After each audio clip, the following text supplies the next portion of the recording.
एक गांव में एक सुखी परिवार रहता था। उस परिवार में 3 भाई और एक बहन थी।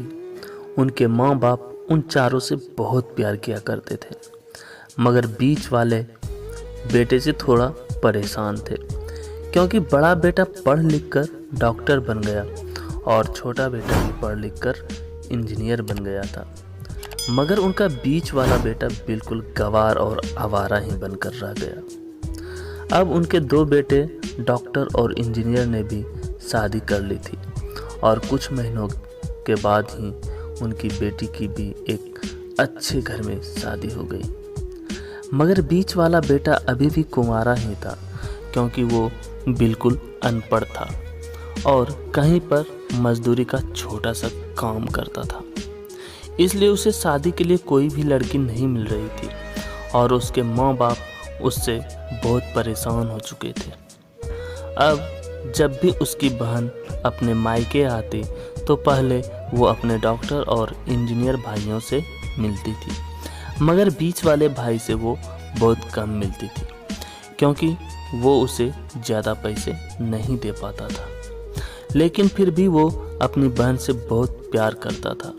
अब उनके पिताजी के बीच वाले बेटे की शादी किए बिना ही मृत्यु हो गई। उनकी माँ ने सोचा कहीं अब किसी के मुंह से बंटवारे की बात न निकले, इसलिए अपने ही गांव के एक सीधी साधी लड़की से अपने गंवार लड़के की शादी कर दी। शादी होते ही न जाने क्या हुआ। अब उनका अनपढ़ बेटा मन लगाकर काम करने लगा और पहले से कहीं ज़्यादा मेहनत भी करने लगा।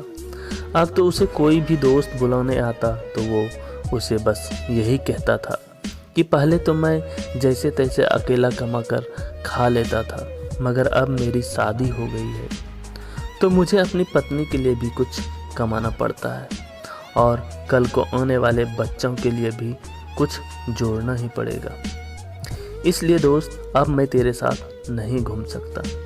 ये कहकर वह लड़का वहाँ से सीधा अपने काम पर निकल जाता है। अब उसके दोनों भाई डॉक्टर और इंजीनियर आपस में ये बातें करते हैं कि हम दोनों तो उस गंवार से कहीं ज़्यादा पैसा कमाते हैं, इसलिए हम सब घर और ज़मीन का बंटवारा कर लेते हैं और उस गंवार से अलग हो जाते हैं, क्योंकि अब वो हमारे बराबर कभी भी नहीं कमा सकता।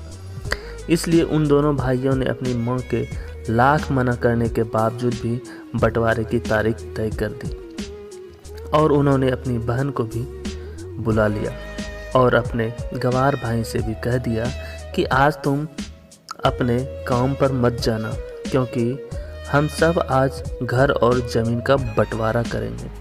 उस वक्त उसकी बहन भी वहाँ आ गई। तभी उसका गंवार भाई कहता है कि तुम लोग बंटवारा कर लो और मुझे जो भी देना हो दे देना, मैं शाम को आकर अंगूठा लगा दूंगा।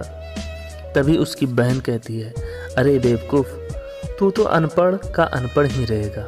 ज़मीन का हिस्सा तो आमने सामने बैठकर ही होता है, अपने सहमति से होता है। तभी उसके दोनों भाई भी बीच वाले गंवार भाई को उल्टा सीधा कहते हैं। तब उसकी माँ भी उसे कहती है कि बेटा, आज तू काम पर मत जा, बंटवारा तेरे सामने ही होगा तो ही अच्छा है। उसी वक्त वकील भी आ जाता है। तभी वकील कहता है कि आपका सारा हिस्सा मिलाकर 10 बीघा ज़मीन है और आपका घर है। अब ये बताओ किसको कितना हिस्सा देना है, मैं उसी हिसाब से बंटवारे के कागज़ बना दूंगा। उसी वक्त उनका गंवार भाई कहता है कि वकील साहब 5-5 बीघा मेरे दोनों भाइयों के नाम लिख दो और ये जो हमारा मकान है ये मेरी प्यारी बहन के नाम कर दो। तभी उसके दोनों भाई और बहनें पूछते हैं कि और तू हिस्से में क्या लेगा। तभी उनका गंवार भाई कहता है कि मेरे हिस्से में मेरी प्यारी माँ है ना। और तभी वो अपनी पत्नी की तरफ मुस्कुराते हुए कहता है कि क्यों मेरी प्यारी पत्नी, क्या मैंने गलत कहा।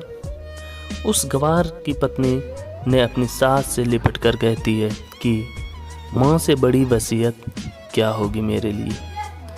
उसी वक्त उसका गवार पति भी अपनी माँ से लिपट जाता है। गवार बेटे बहू के इसी प्यार ने जमीन जायदाद के बंटवारे को एक सन्नाटे में बदल दिया।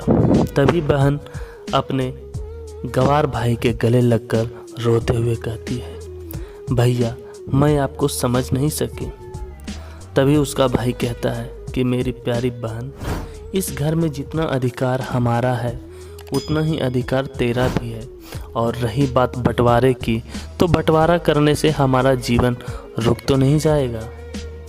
क्यों करते हैं हम सब बंटवारा?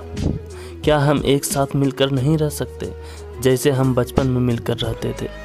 एक साथ मिलकर रहने को ही तो कहते हैं एक अच्छा परिवार, और उस अच्छे परिवार को संभालती है एक माँ। तभी उसके दोनों भाई भी बहुत शर्मिंदा होते हैं और वो बंटवारा के सभी कागज़ फाड़ कर फेंक देते हैं। और उस दिन के बाद से ही उनका पूरा परिवार खुशी खुशी एक साथ ही रहने लगता है।